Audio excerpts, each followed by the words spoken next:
Hello guys, how are you all doing? Welcome to another recorded video, and this one we are going to discuss the grammar of units 1, 2 and 3. So without further ado, we are going to take a quick look upon the grammar of unit 1, in which if you remember, it was about the present simple tense, the past simple tense, also the present continuous tense and the past continuous tense. So we are going to pay more attention to the present simple tense. And if you remember, what did this tense focus on?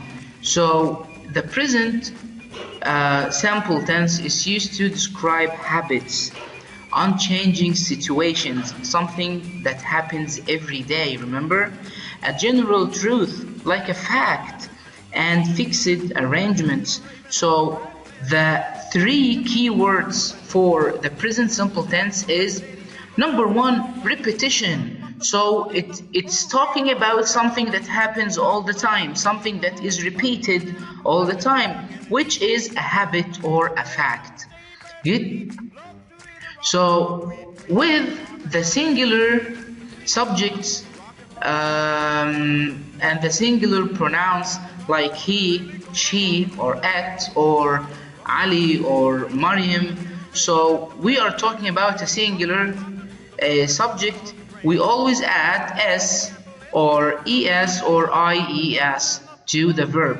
Like in here, he eats an ice cream. So if you look at here, it's only an s, but in here, he washes. Because simply we cannot say he washes, right? It doesn't make any sense. So we add the es, like he washes. Also, he mixes. Remember the x, and he watches with the ch. And what else do we have? A word like, or a verb like pass, passes. Good. And finally, verbs ending with o, like goes and like does. Very well. Let's take a look at the third example, which is the bird flies in the sky. Well, take a look at the IES in here. The Y was converted into I, and then we added ES, because before the Y we have a consonant. Remember? Very well. So with the present simple tense, with the singular subjects, we always add s, es, or ies to the verb. But with the plural subjects or the plural pronouns like they, we, you, and I, we don't add nothing. Like they catch the fish, you buy a t-shirt, we write a story, and the students study English. So we do not add anything to the verb. Very well. Alright guys, in here we are going to take a look at some examples of the present simple tense. So this girl, what does she do? What does she do? Very well. She runs in the park. Great. This line, what does it do? Yes, the line jumps through the hoop. Wonderful. And what about the bird? What does it do? It flies in the sky. Wonderful. And what do they do? What do they do? Well, they eat noodles. Notice we do not add an s or es to the verb. Only eat. Good. She runs in the park, and he drinks water, and he shouts out. Very well. So let's take a look at the present continuous tense. The present continuous tense expresses the idea that something is happening now, at this very moment. Good. So when we describe something that is happening now, we always use what? The present continuous tense. Wonderful. Like you see in this drawing, remember? So something that is happening now, we always use the present continuous tense. Well, how do you know the present continuous tense? Well, by adding verb to be, the present form of verb to be, plus the gerund form of the verb. Like in here we say Sally is playing basketball. Sally is playing basketball. Very well. What are they doing? Remember am, is, are, and the ing. Do not forget that when you use the present continuous tense. Well, they are crying. They are crying. Wonderful. What is he doing? I am throwing a ball. I am throwing a ball. Very good. What is she doing? Well, she is riding a bike. She is riding a bike. Good. What is she doing? She is sitting down. So she is sitting down. Good. What are they doing? They are clapping. They are clapping. Good. Now guys, before we move on to the grammar of Unit 2, please remember that we still have two other tenses, the past simple tense and also the past continuous tense. So remember one main feature about the past continuous tense is that we use it when we have two things happening, right? When we have something that was continuing to happen in the past, when something else happened. Good?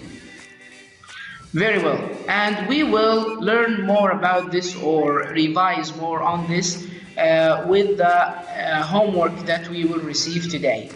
So, Unit 2, it was all about expressing the future time, right? Like we studied how to express the future using well and also using going to, am, is, or are going to. So we use will when we offer something. When we are making an offer, we use will. Like, that bag looks heavy. I will help you with it. So I am offering to help you. I will help you with that. Okay. And also we use will when we make a promise. So when we promise somebody to do something. Thanks for lending me money. I will pay you back on Friday. I will pay you back on Friday. So I am making a promise to give you your money back. Good. Also with asking, will you pass the salt, please? Well, we are having lunch and I'm telling my brother or my sister, will you pass the salt, please? I am making, a request. I'm asking him to do something for me. And also with predicting, like, I think we will win the match. So are you 100% sure that you will win the match? No, I am making a prediction, a guess. I am guessing that we will win the match. Good? Wonderful. And now using going to, am or is or are plus going to.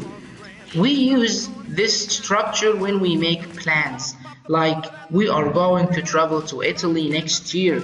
We are planning to travel to Italy. We are making a plan. Good?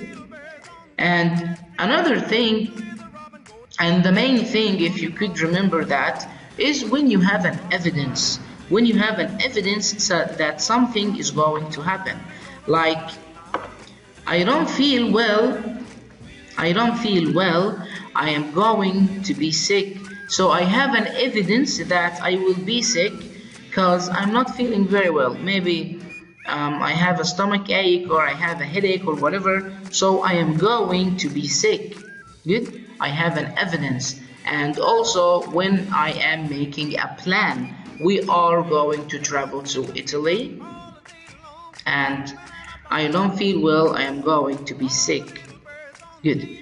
Now let's take a look at some pictures. So the first one, I think it will rain soon because I don't have an evidence. I am just making a prediction. Remember, I am predicting that it will rain soon. But if you see the clouds, if you see the dark clouds and you start to see the droppings of water coming out of the sky, you say it is going to rain. The sky is cloudy, it is going to rain. But in here I am only making a prediction. I think it will rain. Good. What about him? Well, this dude, he has his racket. So this is my evidence. He already got his racket in his hand, so he is going to play tennis. Good.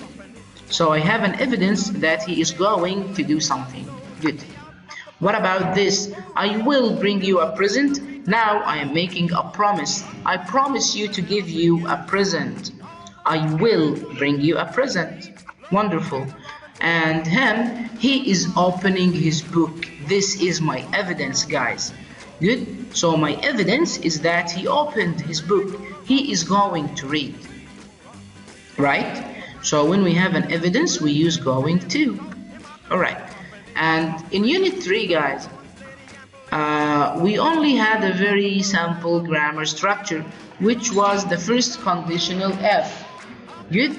So with the first condition of F, it consisted only from F plus the present simple tense, and the other part of the sentence is going to be with will. So this structure describes what you think will possibly happen as a result of a situation. So when you have something happening and it will result in something else, so you can use the first condition of F. Like in here, if you study hard, you will pass the exam. So the first thing that I have is studying hard. So if you study hard, present simple, what is the result? You will pass the exam. And I guess it was really basic and really easy, and all of you got it right. So guys, this is supposed to be all for this video.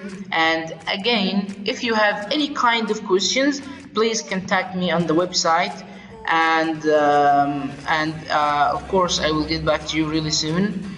I love you all, guys. I miss you all, and I hope to see you again really soon. So take care and see you.